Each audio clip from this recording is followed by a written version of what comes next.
son. Where'd you find this? Buckle up, buttercups. It's time to get down to business. It's the Totally Legitimate Business Podcast. Totally legit. Now, here are your hosts, Clint and James. Hello.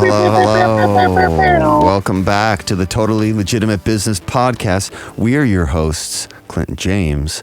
Let's get down to business. Clint, how you doing, my guy? I'm a little slow today, but we had a ripper last night, man. Yeah, why don't you tell me about it? Dude played a Void Dancer show that was sold out, which was super sick. Got to play with a couple rad-ass bands from Seattle, Into the Storm and Eris and Witch Ripper. Witch Ripper is doing their album release show. Super crazy. You should check that album out. It's pretty cinematic. But yeah, dude, packed that place out, just played a hell of a show. And then also at the same venue, the stage next door, our old friends in Free Throw, nationally touring pop punk act, Gods, I don't know, whatever they like to refer themselves as, but they were in the next room. So just like kicking it with those dudes all day, just had a blast. But got in bed at like 3:30 or something. So Damn. If you hear the radio voice today, that's what that's about. So. Ooh, smooth jams. But yeah, man, super sick. So if anybody listens to this that came out, thank you. I had a really good time. Yeah, man, what's going on with you?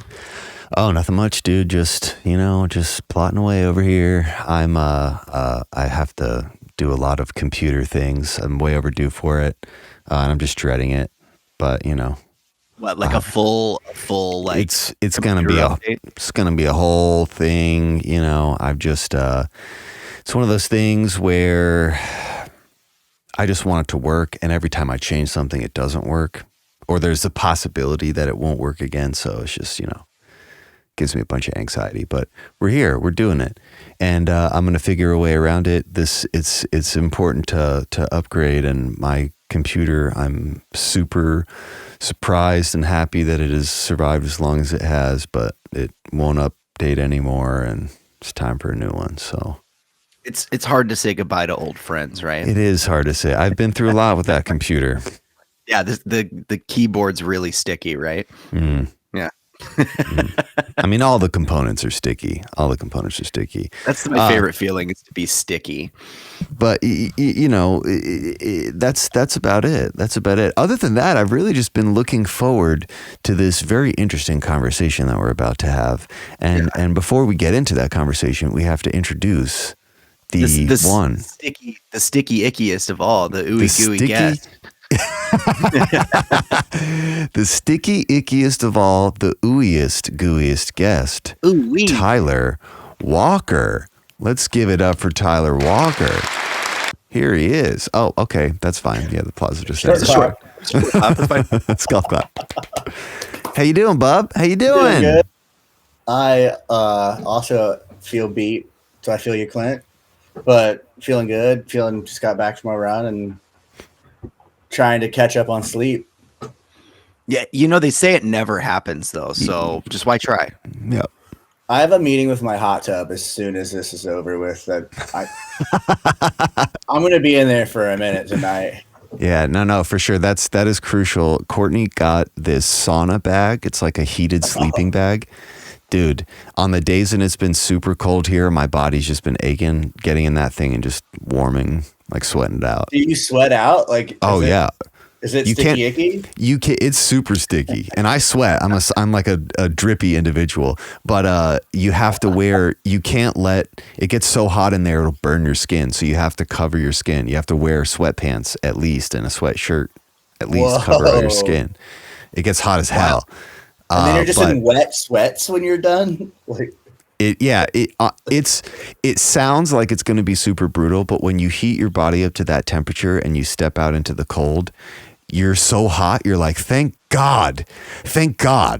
My skin felt like it was starting to melt off of me, and this, whatever 60 degrees in the living room is totally fine. You're like, steam is just coming off of your clothes. It's amazing. But it really does help. It especially like after the knee surgery, that leg will just get tight especially when it gets cold in strange ways. So getting in there. So I hear you. If I had a hot tub, we'd be in that all the time too. Yeah, it's the inflatable bad boys. The best Hell investment that made over quarantine for sure. I'm not going to Jealous. lie. Watching the backyard at your house develop from when you got it to what it is now, I fucking love it. Well, if you're gonna be trapped at home, we might as well be No, seriously. trapped in a vibe. Yeah. Get lost in the garden. Yeah. Well, yeah. Well, as we all look forward to our healing sessions from our over 30 creative and musician endeavors this weekend. Tyler, what's been going on? I know you. I've seen you a couple times in the last couple years since COVID, right? Like you, every time you tour through Seattle, you're so kind as to hit me up. We'll go grab a beer or something. But who have you been out running with lately? Past like year and a half, I've been out with Jason Isbell in the 400 unit. I'm doing drum teching and keyboard teching for them currently. Hell yeah. It's been good. I've been writing some ambient jams along the way under Buff Cousin. So Yeah. How many monikers do you go under now? Like how many projects do you have? there's only 3 at the moment. I mean, like Matt, that happened last night, but there's like, who knows? You know, it might happen again. Yeah. But it was happening because solely because the band we used to tour with forever, it was coming through town on like their last tour ever. And I was like, we gotta like have this weird reunion show where we play the same music we were playing back then and stuff. Yeah, for sure. But yeah, that like I DJ under Ceci, and then I'm just making, because the world's a crazy hectic place, so I'm making soft ambient jams under Buff Cousin. Buff Cousin. I love fucking that. love that name. I've actually tuned into a couple of your Ceci sessions when you go live on Instagram nice. because that pops up and I'm like, I'll see what Tyler's playing, and you're just over there spinning and you're like pointing at the camera and shit. Yeah. Still, I mean, still got it, I think. Oh, I haven't lost my edge fully. No, you never lost it. Honestly, you have enough edge to last a lifetime. so edgy. That's all I'm gonna say. Yeah, no, seriously, chisel that shit in stone for sure. But that's awesome. So, you know, we the past couple episodes have been kind of downers. Clint and I have been, you know, feeling the stress, and we don't necessarily want to dwell on that, even though we're going to talk about some darker shit later.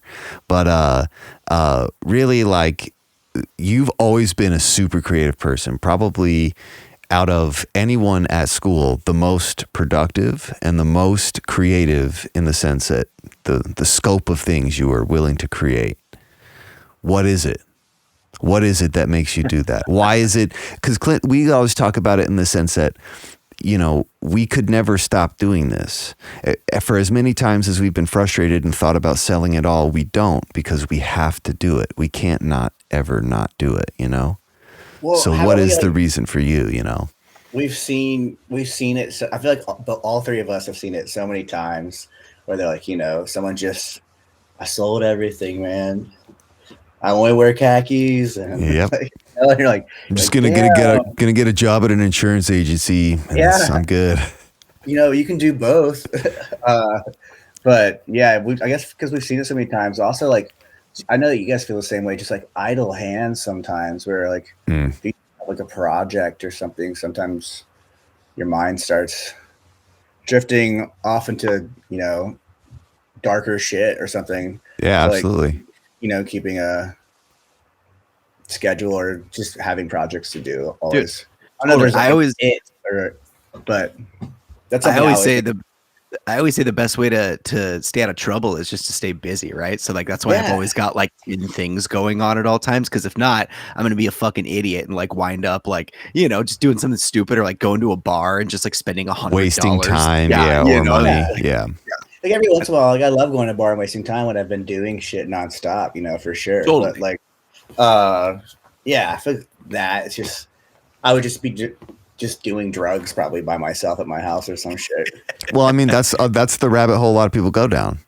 Yeah, you know, honestly, that's the rabbit hole a lot of people go down, and I never, I'm sure that video games. So I feel like I have that on my I'm really bad at every video game. So if I do try to play video games, you've got something to fall back on. Yeah, I'm just like I'm so bad at this. Might as well do drugs.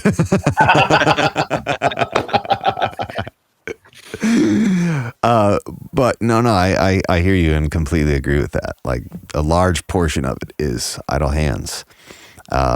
Especially, I spiral. I used to spiral so wildly, and it's like 1-to-1 relationship. If I'm not keeping my mind busy with some kind of creative project or creative endeavor, I'm just going to end up in a very dark place, in a very short period of time. And we all have like financial, like income from other things that aren't like our creative endeavors, you know? Yeah, 100%. Yeah, but that's what I'm saying. Like a lot of people fall into that. Like I can't. It's only one or the other, and you're like, no, dude. It really, yeah, it doesn't have to be that way. Especially now, there's no fucking rules. Yeah.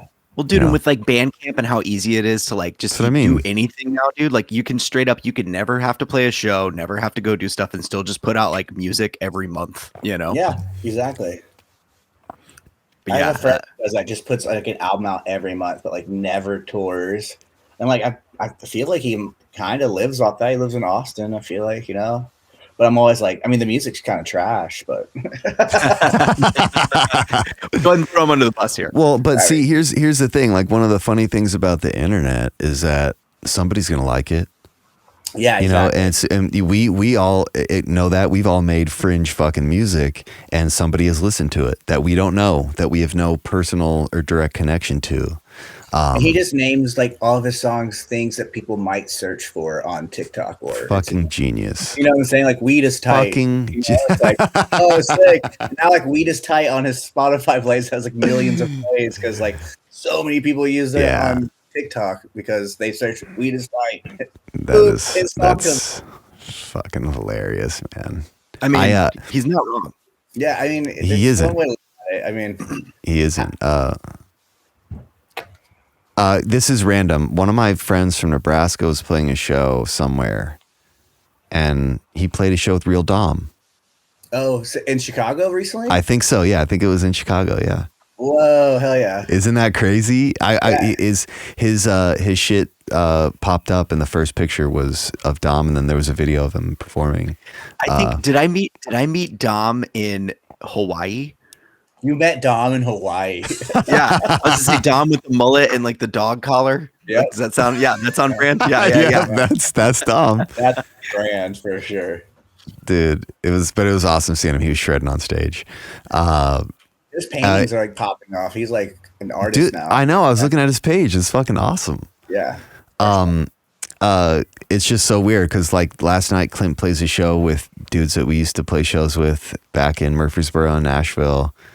I don't know. It's so funny. The world becomes smaller and smaller. And I guess, you know, I don't know if that's necessarily the internet. Maybe the internet makes that happen way faster, but I just feel like, I don't know. It's interesting to see the connections expand and well, after you thin the herd, once 30 hits and people say, it's khaki time. Yeah. The herd thins. So there's only a handful of us left. So we all have to stick together, right? Yeah, no, for sure. Yeah, that is true. Yeah, you kind of have to be like, who's left? Yeah, I did. And meanwhile, I'm like 35, still playing death metal, and I don't know how to tie a necktie myself. Like I can't. I can't. Never learned myself. I never had to. I just clip them on. Same. The only tie I ever really wore was when I worked at fucking Macaroni Grill. Dude. And I wore a sequenced Velcro on tie. Yeah, dude. Tyler, you've always been just kind of at the forefront of just doing something rad, like whatever it is, right? Like I remember, back in Murfreesboro, you were always like organizing house shows, and you even did the Tour de Fun. Like weren't you like the main dude who started Tour de Fun?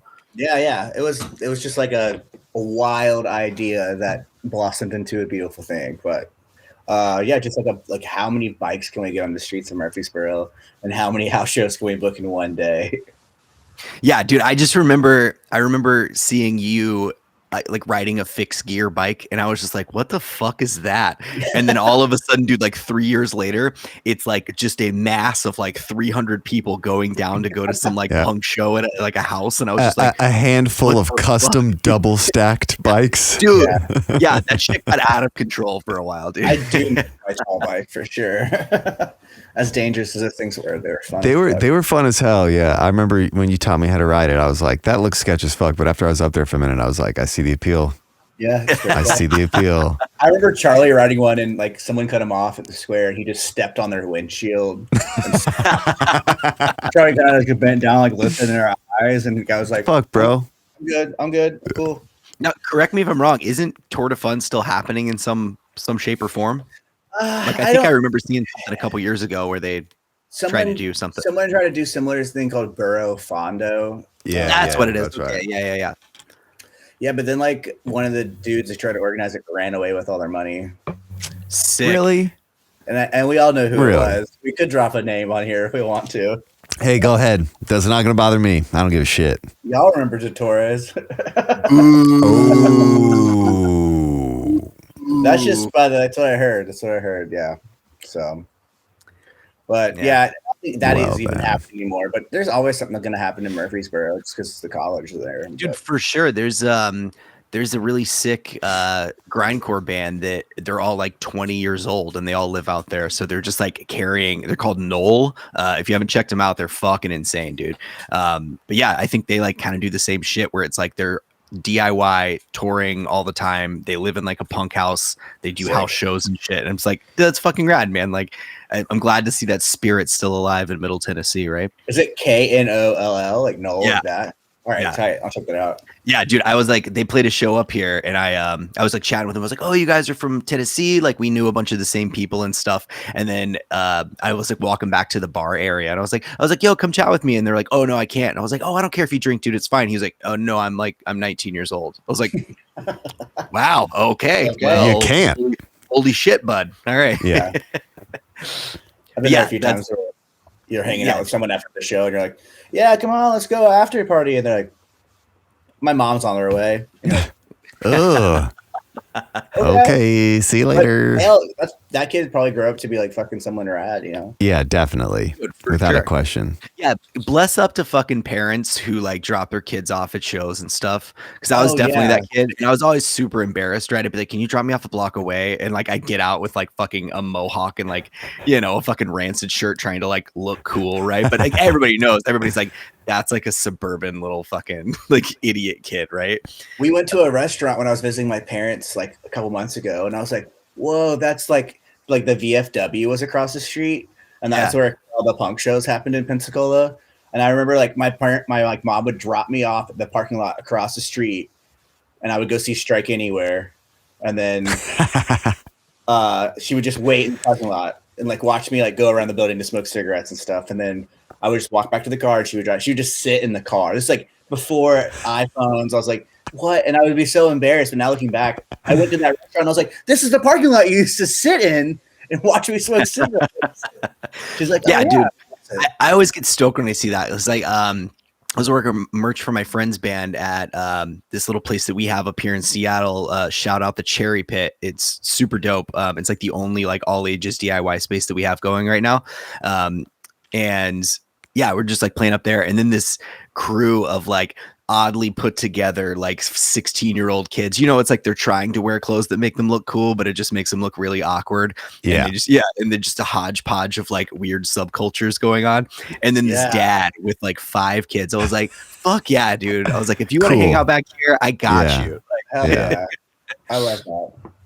Yeah, the kids need something to do, right? They need to stay busy too, right? We got to keep them off the streets. Yeah, my parents are the ones who are like, if you're going to come over and drink, you can. You just got to put your keys in the fishbowl. I'm a cool mom. Yeah. Have some wine. Well, I mean, like even just having the outlet to play shows, like I don't know how many all ages venues are anymore. Even when I was a kid in Nebraska, there was only like 2 places in our town where we could play. It's hard, if we didn't have that, we would have fucking nothing. There was nothing there. And if we didn't have that as kids to do on a Friday or Saturday night, man, that place would have sucked. It would have been so boring. Dude, that's what I'm saying. It's like insurance, and I'm not sure. Like, I know Seattle's super strict because they have to, like, Yeah. the venue has an all ages thing. They have to have, it's some like outrageous insurance amount, like $1 million or something, right?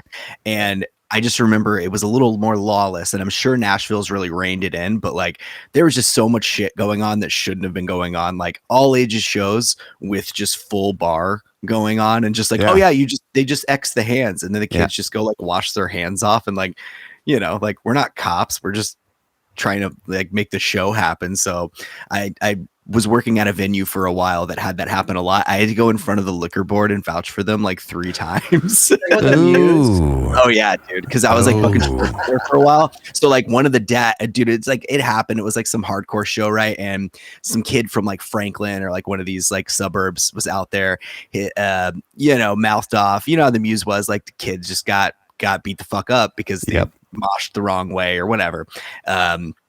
Kid got beat up. His dad was a cop in Franklin, and then just came down on us super hard. Like he like threatened to sue me because I had like booked the show. It threatened to like sue the venue. They took the liquor license away for a couple weeks, so like the venue just made zero money. You know, because like that's the only way you make money, right? Yeah. So yeah, it ended up just being super gnarly. I just remember sitting there having to like vouch for them, just looking like a fucking idiot because I had like giant ears and like a shaved head, like or like tattooed, and then there's this board of directors in power suits there, and then the cop dad is just staring at me the whole time like, you endangered my son. I'm like, your son came to a hardcore show, man. You should have just dropped him off and waited in the parking lot. None of this would have happened. Yeah, seriously.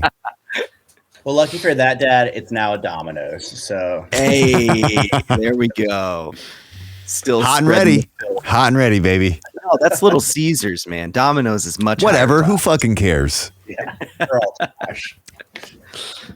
Yeah, I don't know. I hope stuff like that still happens, like out there. Not kids getting beat up, but like, you know, just the availability of like or like all ages shows and stuff. Because that was a game changer for me. Like as a kid growing up too, right? Like we had that little punk venue in town, and that was it. You know, like I was just there every weekend because that can be enough. That can be enough, you know, like that can be enough to just, you know, give a kid a positive outlet or.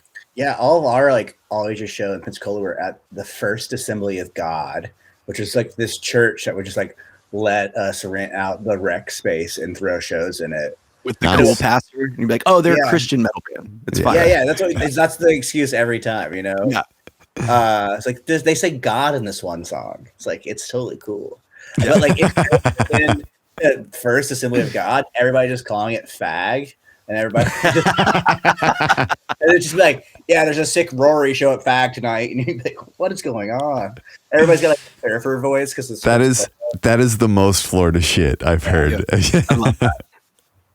There's Florida lingo, like full twist. Like I'm gonna full twist tonight. Sag, dude. Sag. Tyler, you always got the good lingo, buddy. I'm going to use full. Come on. I'm not scared to use any words. Is the thing. It's like you just have to live the word life freely. Yeah, it really is. It really is important. Yeah, it was just. Go ahead. No. You go ahead. So my friend tweeted, "The world was a better place when everybody used the phrase cool beans." It was. It was a simpler time. It was a simpler time. Yeah. Cool beans, guys. Cool beans. Cool beans. Maybe we should bring it back. Okay. Yeah, let's do that right now. If cool beans is the glue that binds us together, let it be. Okay. If all I have to do is say cool beans, then that's it. Pretty simple. That's like the least amount of effort possible. I'm so down for that, you know? It's like better than recycling. Yeah, it sure is. It sure fucking is. But yeah, it was just always there were it in Murfreesboro, there were waves, right? And some waves before us that were epic, and we caught like the tail end of some of those things. But our wave was epic. Like our window of time that we were there was the most lawless, the best lawless. We were talking about in another episode how on the 5th floor we could push the walls out and see outside. Remember, because you were in the shopping cart and they rammed you into the wall. For anybody listening who doesn't know what the 5th floor is, so basically we all went to Middle Tennessee State University, known for their music program due to its proximity to Nashville, right? So of course they just take all of the music majors, and it's not like actual musicians, like where we're all playing cello and like being classical. It's like it's all the people who want to do music marketing and audio production. And so we're just the worst, the fucking weird, worst. Yeah. So they're like, oh yeah, we'll just stick them all on the same floor. It'll be fine. And like, it was not fine. Like, dude, there was for sure rules made because of what that group did. But see, that's what I'm saying. Like, we pushed the boundary. Our group was a little bit different in the sense that we ruined it for other people because we took it so far. We're like that asshole that died at a concert, and now there's extra security at concerts now. Yeah. Well, yeah, kinda, yeah. Yeah, sort of. And they remodeled the entire. They like gutted the whole building and rebuilt it practically the year we graduated. Right after we left. Yeah. They were just waiting. They're like, hilarious. No, not for these guys. And the hilarious part too is it was like a dry campus, right? And none of us were 21 yet, right? But you could just hear us like every time somebody's taking out trash, it was just like no, it was lawless. It was so lawless. Like a bunch of cops and Clint on shroom. Yeah, that was hilarious. Yeah, I got kicked out of that dorm. So much wild shit happened on this before. I remember like smoking salvia for the first time in like Hank's room. Dude. I remember, I don't know who this was. Maybe it was me. I remember someone's cover came off of their AC unit and there was a pack of Natty Ice in there from like 10 years ago. It was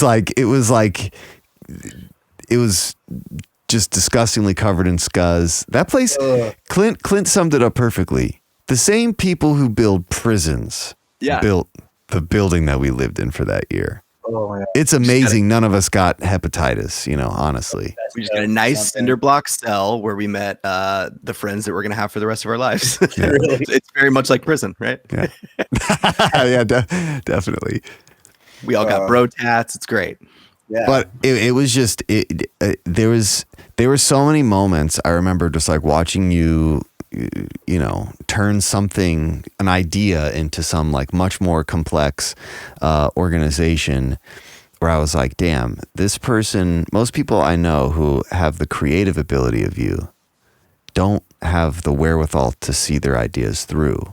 And I've always loved watching you take an idea from an idea that some might even say is impossible and you figuring out a way to make it fucking possible. I don't know. It was honestly, there were times where you were like just the Willy Wonka, like the magical wizard, just like sprinkling dust and being like, oh yes, watch, plant it, it will grow.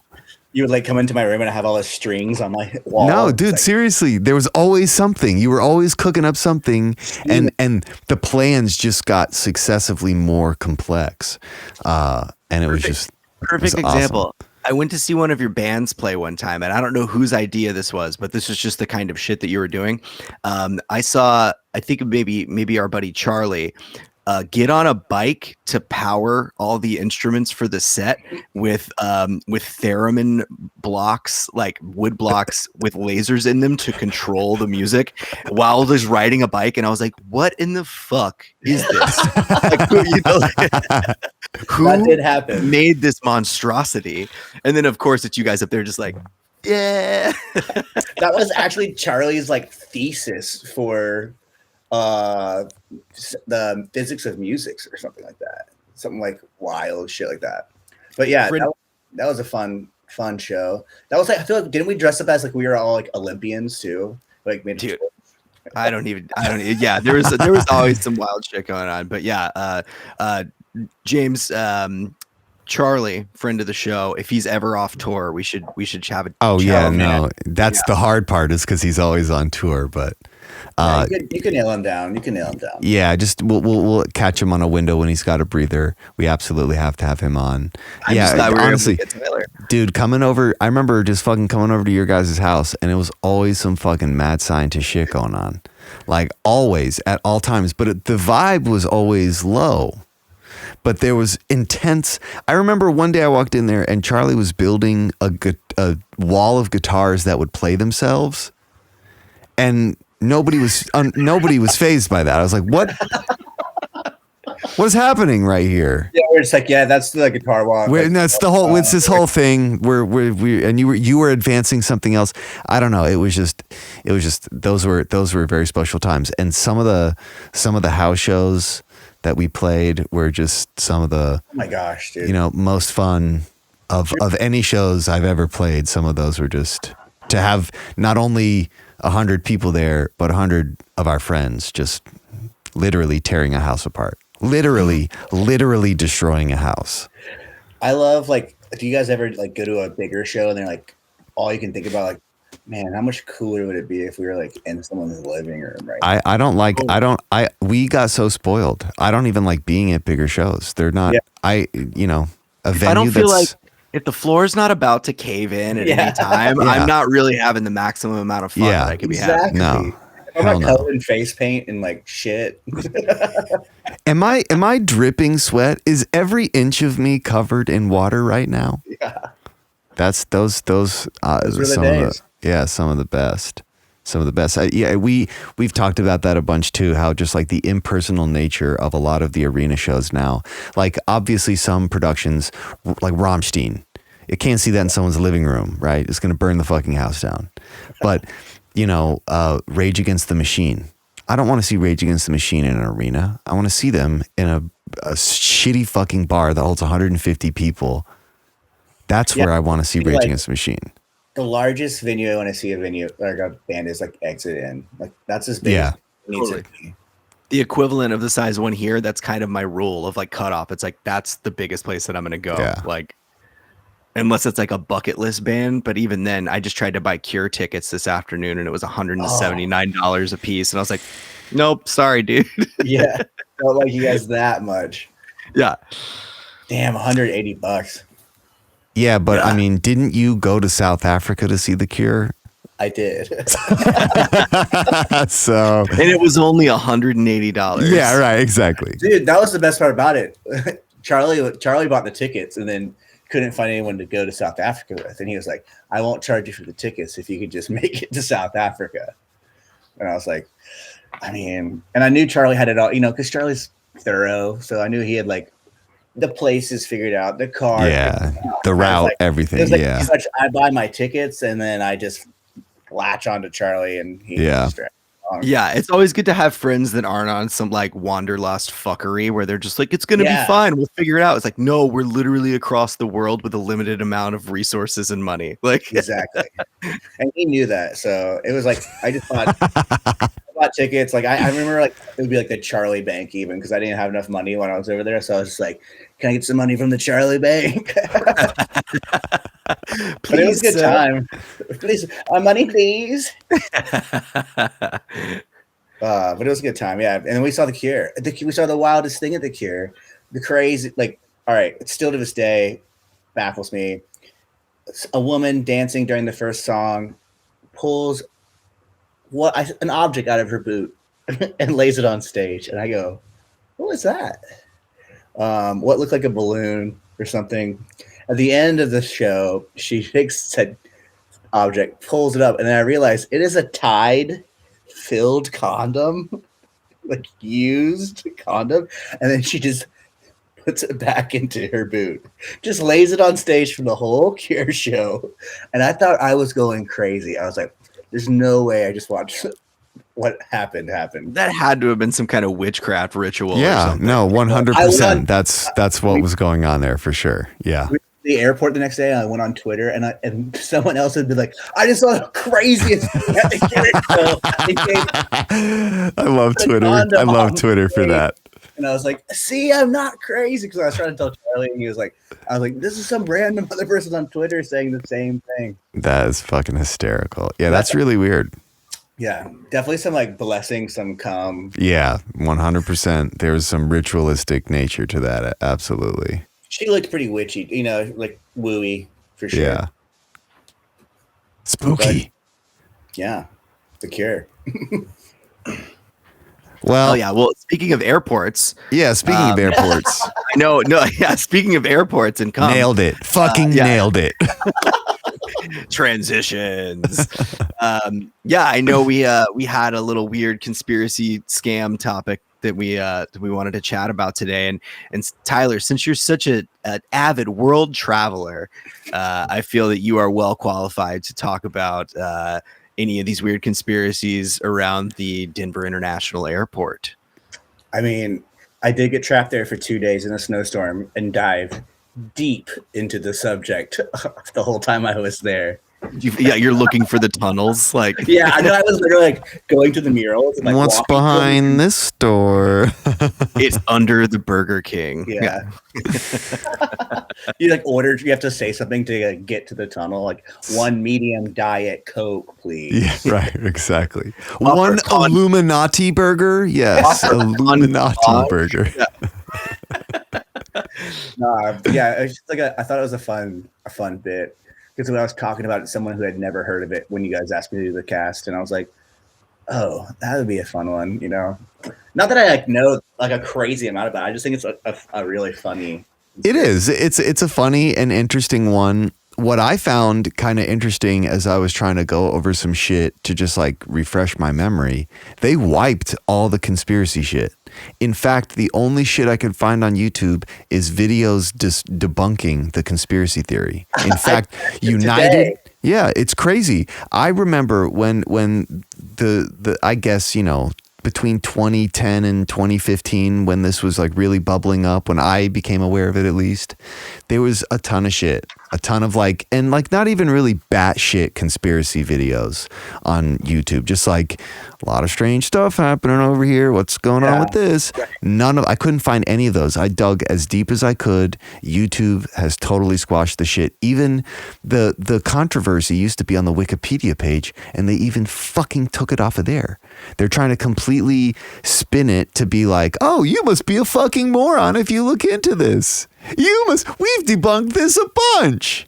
Yeah, it's wild that I remember watching video after video, like when you're talking about, like, it might have been like 2013 when I got trapped there, and like just like down a K-hole on YouTube about these. And I went on today to do the same thing, to do like a refresher, and it's all just news, like local news people, debunking.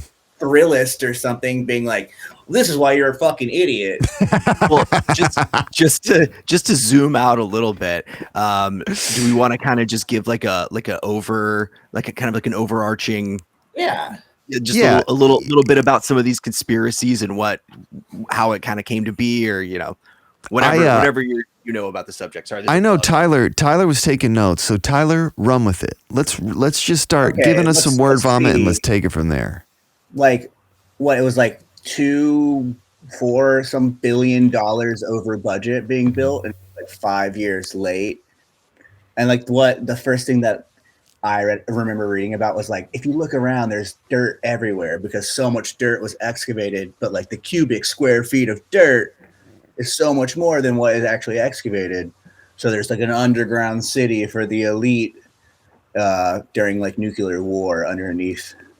There's like tunnels to different places in Colorado Springs, into the Capitol in Denver.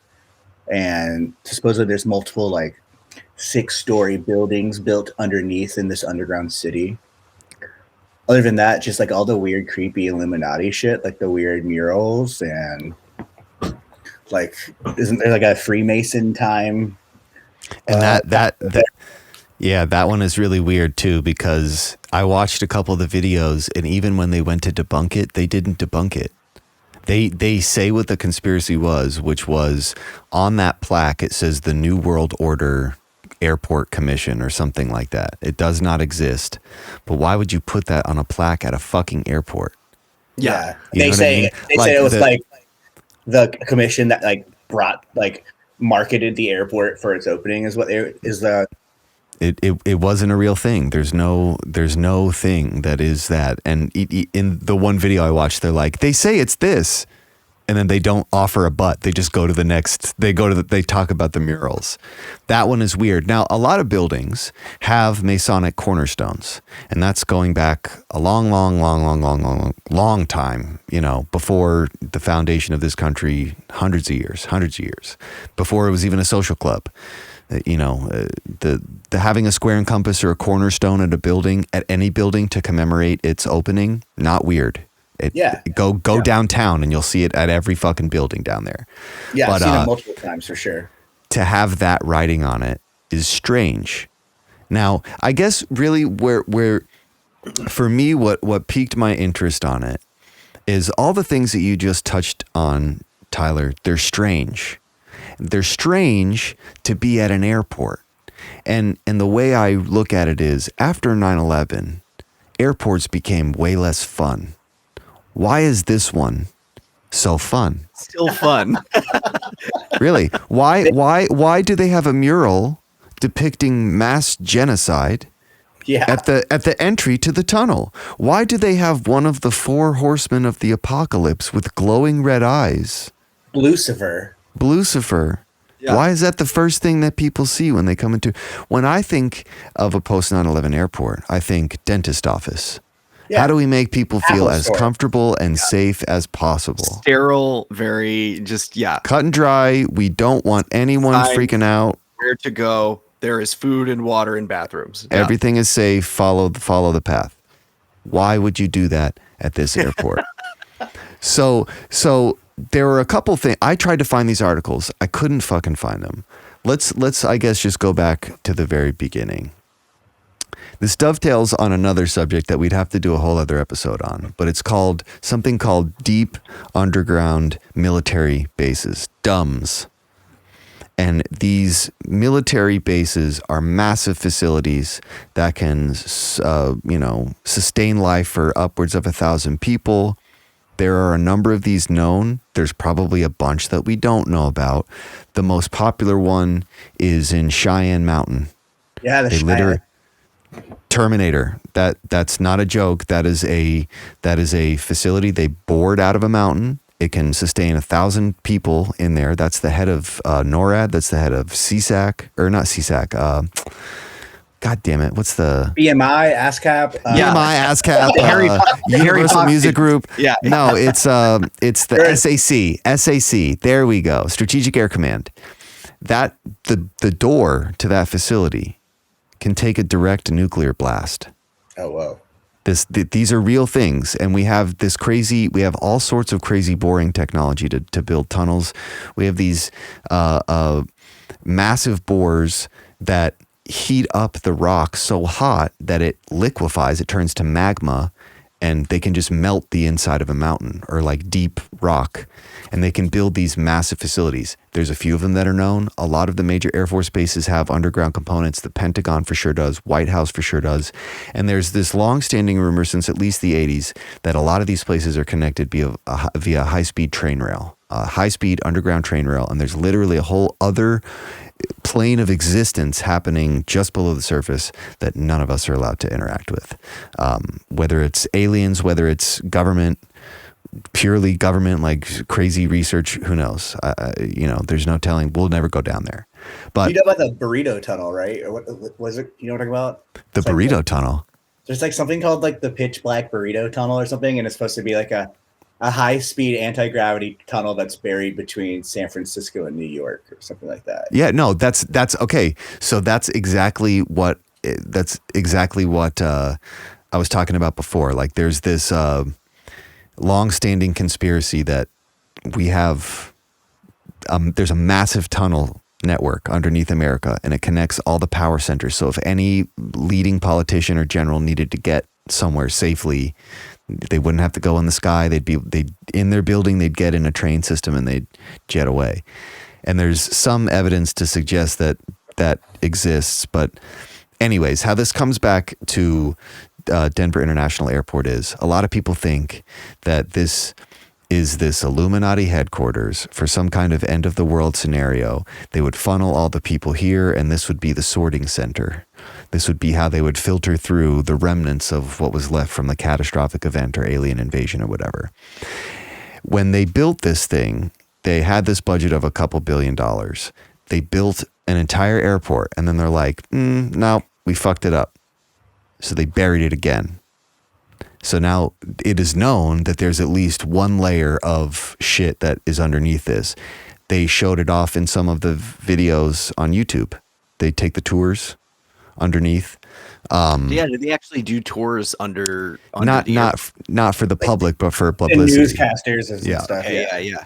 For publicity. So it is known that they have these massive underground tunnels, and it's, yes, some of it is for heavy machinery getting around the campus. Some of it's for the baggage, but there's a lot, and I think the largest airport square footage in North America. Now, where it gets more strange, before we even unpack any more of the airport, one of the things that I tried to find, but I couldn't, was something that came out around the same time that I was getting into it. And it's that the royal family in the UK, a bunch of other, very prominent global figures were buying up large patches of land around this airport. Yeah. And that's for me when it became very strange. Why? Now I get it that these super wealthy people, they trade in land. That's part of their assets in their portfolio of things, right? So they're constantly buying shit. But why are they all buying these small little parcels of this specific land? An airport with this kind of a conspiracy associated with it. A conspiracy that is so known, they have to openly acknowledge it in the airport. As a market. The last time I was there, they were like, we're remodeling. You'll never know what's going to be here next. And then there's a little alien peeking out from behind it. They're like rolling with it. Dude, I remember that from being They're rolling. They're rolling with it. And this is part of a larger campaign that I have kind of seen since really the 90s or early 2000s is rebranding anyone who believes in a conspiracy as a total fucking moron. You have to be goofy. You've watched too many movies. They've been trying to do that, and they've successively gotten better and better at it in the past couple of years. It's gotten really extreme. It's why we can't find any of this shit. It's all filtered out. Google and YouTube are filtering it out. That's why we don't see it. But we did see it. Yeah, because I remember we did see it. So many write-ups about it, and like I was trying to look for that too, about huge like prominent people buying like parcels of land around it that like when this airport was built, nothing was around it at all. Like why? It's even like outside of the city a little bit. Well, and that was a huge point. Have you ever been to Denver? It's like it's kind of it's central, it's like right there. 40 minutes out. Yeah, and then it gets kind of sparse, like you're literally in the mountains, And then there's just fucking Lucifer out of nowhere. It's the first thing you see. Well, that even pissed people off when they originally proposed the idea that we were going to build an airport for Denver and it's going to be a half hour away from Denver. Like what kind of airport is that? Yeah. Now, granted, it does make sense, especially for an airport. You want it to be as far away from a city as possible, the least amount of interference air traffic wise. Right. But it's just hilarious. This thing has smelled fishy since the beginning. People in Denver have been saying it since the beginning. Around the time that we were talking about, Tyler, that era was when construction workers were coming forward and being like, I'm down there and I see this crate. It's huge. It's way bigger than they need for this airport. I don't know what I'm doing, but there's this whole other layer to this down here. So I remember an interview where one dude literally says in an interview that there's multiple 5-story buildings like under the airport, under the bottom layer. And for some people, I think it's hard to believe that we have the ability to build facilities underground, which is why I wanted to bring up Cheyenne Mountain.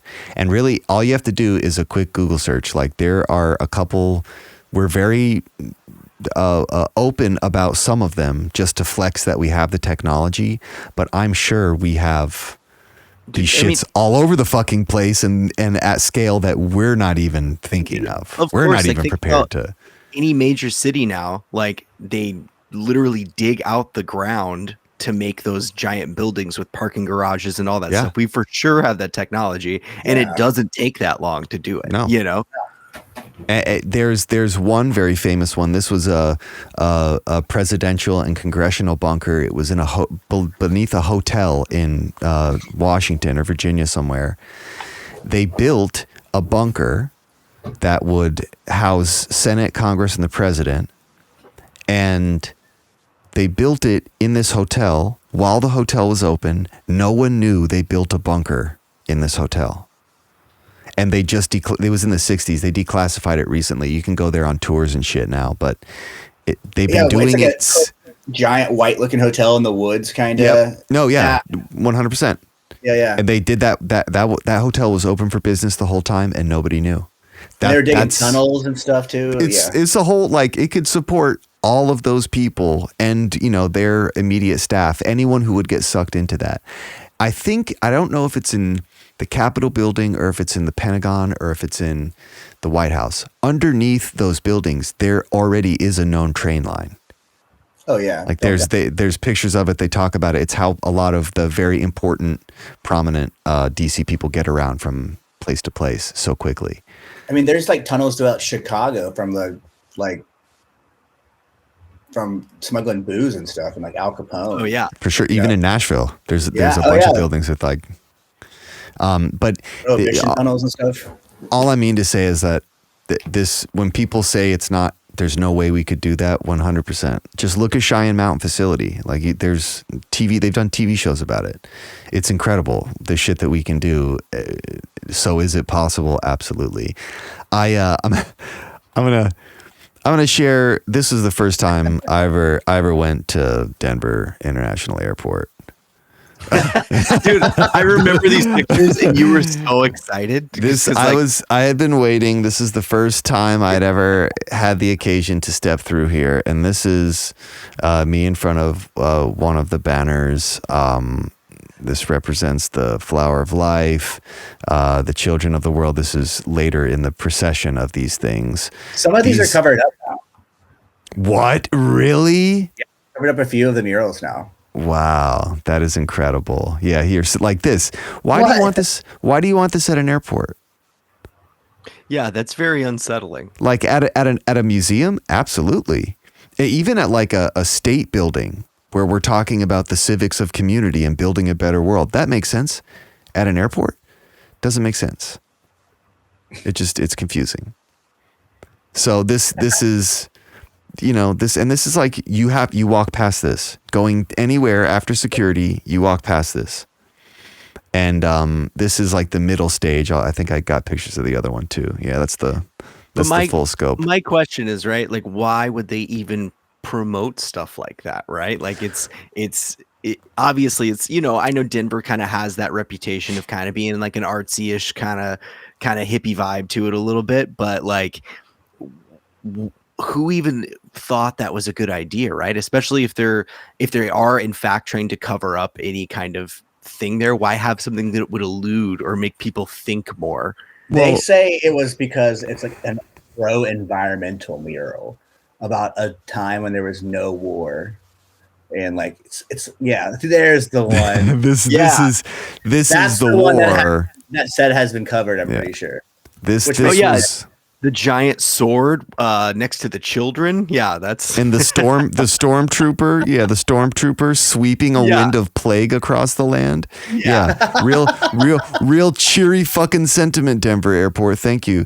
The artist's name is Leo Tanguma, and this isn't any shade against him. I think the art is actually beautiful, and in the correct context, I wouldn't even be annoyed with it or suspicious of it. But in the airport is suspicious. So it goes well with Cinnabon.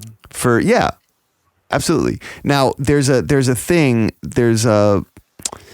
murals at certain places are significant, and you have to think about this is ultimately emulating a style of mural that was really big during Art Deco styles. The time frame from the 1900s to maybe like the 30s. Art Deco is most notably Rockefeller Center. That's like a prime showcase of Art Deco architecture. That's what cities were in the 20s. And a lot of them would have these murals. The state capitol building in Nebraska built around the same time. Very similar, not anywhere close to this, but they had to pay tribute to the fact that we slaughtered all the natives that were there. So that's incorporated there, but it makes sense because it's part of the history of the state. Why is this at an airport? If you there's a very interesting channel. It's called Hidden in Plain Sight. It's this really nerdy guy who goes into some deep dive significance of not only how cities are laid out, but certain buildings and certain works of art in those buildings. There's a comparable mural in the United Nations Great Hall where they have the big meetings. And this guy unpacks it perfectly.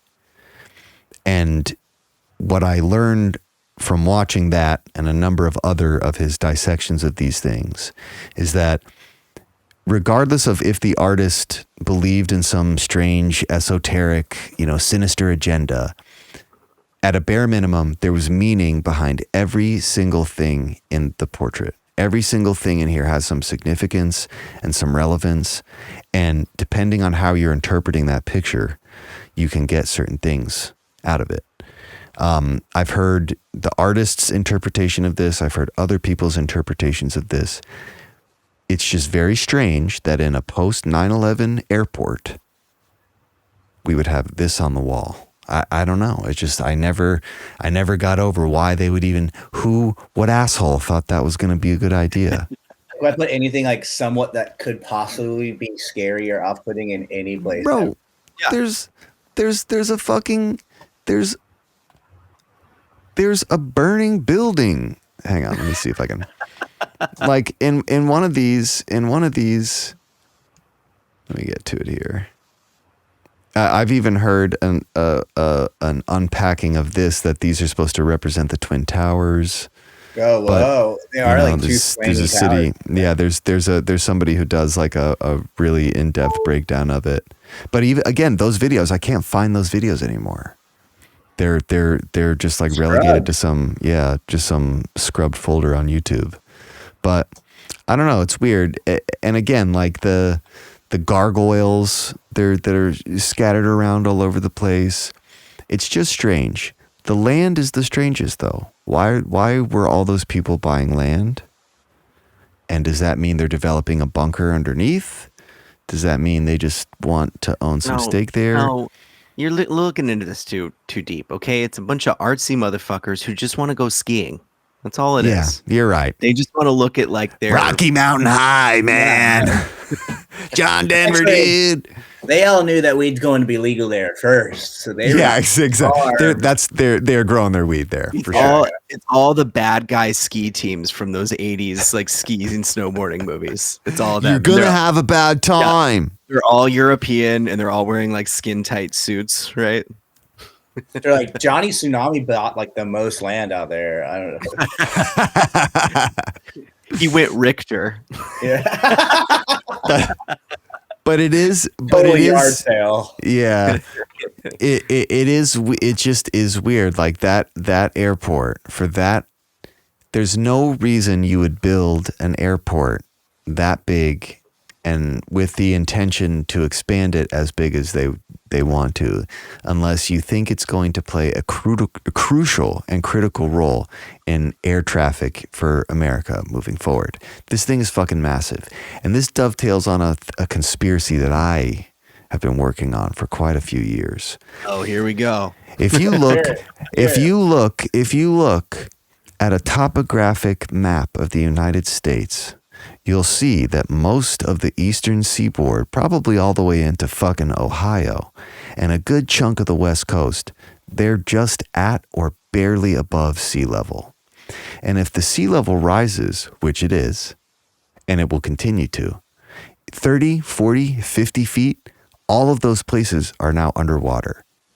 Completely, no one's living there. And that's also where the population centers of America are.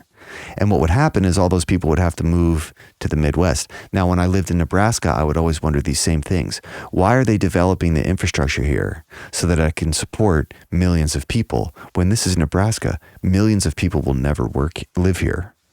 Yeah. Right. But the way they've been aggressively developing Denver and the way they've been aggressively developing a couple other crucial cities in the Midwest, they're gearing them up to be the new capital of the United States once Washington, D.C. is underwater. Okay. And I'm just calling it now. The reason that the Denver airport was significant then is because they were aware of this, they saw the projections, and they wanted to have a contingency. Now, maybe that's not necessarily totally sinister, but you could say it's just preparing. They were just hedging their bets. If the water doesn't rise, then it's fine. They've still got Atlanta and all the New York airports and LAX and Portland, Seattle. But I think they're gearing that to be the number one hub for international travel in the United States. That's a conspiracy. I'm just putting that out there. I'm saying it now. I also heard in one of those videos, like back in the day before they were scrubbed, like about like seismic tidal waves would only reach so far in on either side of the United States, and Denver is like a perfect amount out. Yep. And the other side, protected by the Rockies, mountains. Yeah, it's like Well, and Denver, the Mile High city. yeah, It's mile high. Like if you really look at the elevation map of the United States, it's crazy. A large, like almost the entire east third of the country is just at sea level, all the way into Ohio, Missouri, probably all the southeast. It's just gone if the water rises. But Denver Square, it's a mile above sea level.